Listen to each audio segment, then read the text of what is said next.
In today's video, I'm going to teach you how to cancel a Cloudways subscription in just 5 minutes. Cancelling a subscription can sometimes feel a bit overwhelming with the fear of missing a step, but don't worry, I've got you covered with this clear and concise guide. We'll walk through the process step by step to ensure that you smoothly and confidently cancel your Cloudways subscription without any hitches. First things first, you'll want to head over to the Cloudways website.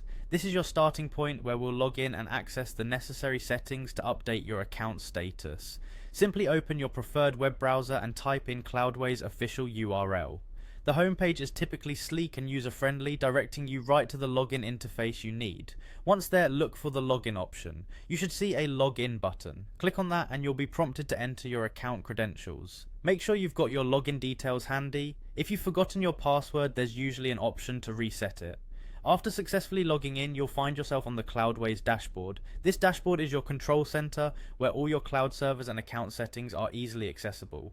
Take a moment to familiarize yourself with the layout if it's been a while since you last logged in.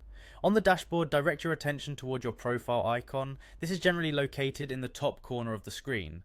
Clicking on this will present you with several options related to your user profile. It's important to select the right paths and links to efficiently navigate through the account configuration.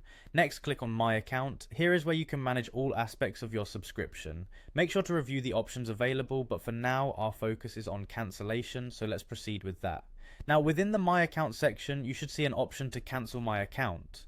The language is pretty straightforward, aimed directly at ending your subscription.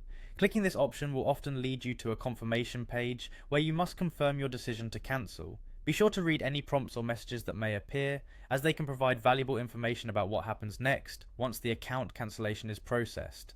And there you have it, you've successfully navigated through the steps to cancel your Cloudways subscription. Remember to back up any important data or projects you might want to retain before executing the cancellation. With this guide, you can proceed with more confidence knowing you've covered all the essentials to ensure a fail-proof cancellation process. If you have future projects, you can always revisit Cloudways or explore other options that might better suit your evolving needs. Thank you for following along, and I hope this was helpful in guiding you through your Cloudways account management.